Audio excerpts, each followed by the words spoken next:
that this is just a start with more legislation to come to make sure that future generations do not have to experience that fear that so many felt 1 year ago today. I'm standing on West First Avenue here in Chico, where just a few hours ago, police said that a woman was shot in this alley behind me. And when this fire first started yesterday at about 10 o'clock last night, initial estimates had about 10 acres and then 80 acres. And here we are hours later at 7,500 acres. And it's hard to believe that Christmas is just 4 days away. So many last minute shoppers are making their way into the stores. You can hear those train bells going off. You can see that the track is still closed. And literally just moments ago, that train started to move again. Chico PD confirms with me that a woman was killed as she was sitting on these train tracks. The family has added 8 different cameras around the property in hopes of deterring crime, but Crane said clearly it hasn't been enough. Alan, this cross was put up late last night to remember the victim of this hit and run, 49-year-old Les Mize. According to neighbors I've spoken with, those dogs were new to the neighborhood, and in fact, just a few days ago, they moved into this home behind me. Some people that I spoke with off camera said while they're upset about this billboard, that nothing really surprises them anymore. It just means that they won't be supporting this business. Rouse and Revolt has received many calls today in response to their billboard, some in support and others threatening the business. How are you doing? Good. But store owner Nicole Lewis said she stands behind her decision on the ad. This is the one that I felt was the most provoking, it was the most artistic, and it was the most creative. And I think that that's what it was intended to do, is provoke conversation. She said she believes President Trump has been divisive and she wanted to speak out against it. Well, I think that it's funny that people think you can't mix the two. How dare you mix business with politics? Well, politics is more than politics. It's our belief system. It's my moral compass. And my moral compass is bigger than my money book. Lewis has a 1-year contract with Stott Outdoor Advertising, the company the billboard appeared on, and has had ads in 3 other locations with the company. She said this is the first of its kind she's had up. I did not do this for a publicity stunt. I did not do this to raise business. In fact, I think I may very well go out of business, and that would be okay with me if I feel like I stood up for what I believe in.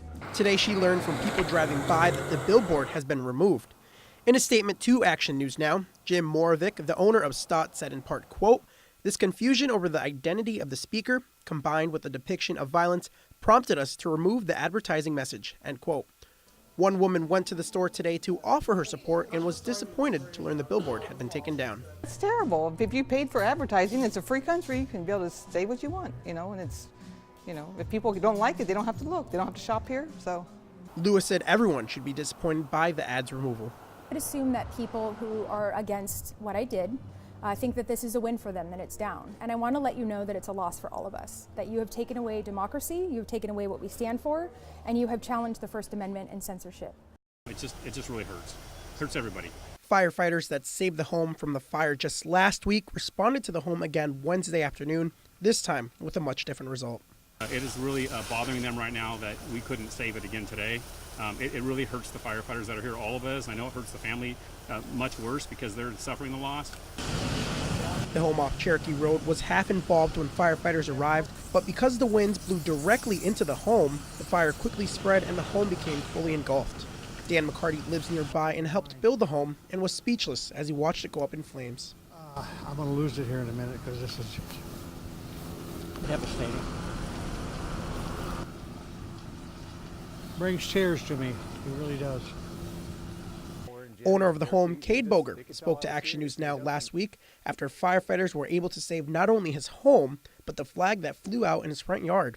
He was surprised to see it folded inside, safe, and on his couch. There's not really a lot of words that you can put around the emotions that you have of not having your house burned down and having to start from scratch again. So I just say thank you so much, and I appreciate the gestures.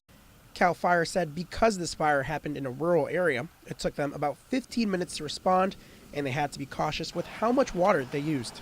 We were engaged in a firefight right when we arrived inside the house. We just couldn't hold the amount of fire we had with the limited amount of water that we had. Boger's brother, who lives nearby, said off camera that he called 911 when he saw smoke coming out of the home. He immediately ran into the house to make sure no one was there and tried to save whatever photographs he can, but the smoke became too much and he was left with no option but to escape. And now firefighters are doing what they can to save whatever valuables remain. But it's really hard when you put your heart and soul into saving something and then something like this happens. The cops are killing the dogs and they're not vicious or charging. This is video recorded by Amy Ball, who has lived in the neighborhood for 2 years and said she couldn't believe what she saw yesterday. She said minutes before the shooting, The dogs came up into my yard. They were friendly, wagging their tails, didn't bother me or my cats. but according to police, when Officer Jake Deaver arrived, the two St. Bernards were being aggressive, and at one point he had to pepper spray them. Then moments later, they suddenly began barking and approached him aggressively, and that's when Officer Deaver fired several rounds at the dogs to protect himself. One of those bullets hit the home of Rhett Brown, who was inside at the time with his wife and 14-year-old son, watching everything unfold from his window. It happened so fast that I didn't even realize the guy's pointing a gun in my general direction. My wife ducked. Luckily, no one was injured, but he said the bullet could have hit his couch, which is where he was sitting just before the shooting started. According to neighbors I've spoken with, those dogs were new to the neighborhood, and in fact, just a few days ago, they moved into this home behind me. The owners were not home at the time, but the two dogs were staying with the roommates. One of the dogs was killed on scene, and another was transported to Cottonwood Veterinary Clinic to be treated for its injuries. But according to the owners, it has since died. It's unclear how the dogs got out, but now neighbors are sympathizing that they won't be returning home. They're your family. So for that family, they lost 2 members. It's horrible. Lauren, Tiffany Pomatep agreed to speak with us on the condition that we won't show her face. This has been a difficult experience for her, and she said she hasn't seen her kids since the shooting, but she says her main priority right now is to stay strong for them. I just started screaming, and I just told myself, I need to stay awake, I need to stay awake. It broke my heart. Mother of 3, Tiffany Pomatep, recounts the horrifying moments of Tuesday morning from her hospital bed at Enloe Medical Center. Pomatep was in her car with her 3 sons on their way to school. Right before I got to stop sign, I feel like a shake on my car, and then I saw a guy in a truck pull up to me, and then he pulled out his rifle. The guy she saw was not only the gunman Kevin Neal, but her neighbor. She said she initially thought he was in a rush and was trying to get past her, but then she said he pulled out the rifle and opened fire. She was shot 5 times, her 10-year-old son shot twice in the calf, and her 7-year-old with a gunshot wound to his foot. The 2-year-old had scratches from glass fragments. And I knew if he shot anymore, I couldn't hold on. She immediately screamed to her 10-year-old son to go to the back and help his brothers. I decided to just keep on driving to the hospital, but my body was going numb and I couldn't hear anything there. But when I heard my kids cry, I woke myself up again. Those cries helped her stay conscious. As she drove, she kept flagging people down, asking for help. One woman told her she was late to work, so she couldn't help, and kept driving. She then pleaded to another man. I asked him, can you help me? I'm shot. My body's going numb. I can't drive anymore. And he said, yes, he'll make a U-turn, but he just sped off.